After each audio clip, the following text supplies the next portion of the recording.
Oh my God. Okay. This is the second to the last bag. Okay. Oh, this one. Hermes.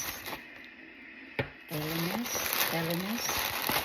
I got two of those. Oh, this always twinny. This is a makeup cleansing balm. The same with the Clinique.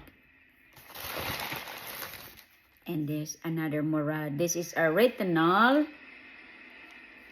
Oh no, this is a AHA, BHA exfoliating cleanser. This is an exfoliating cleanser. You cannot use it every day.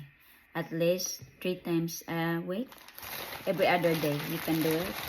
I use that if I feel like, still need to be exfoliate my face.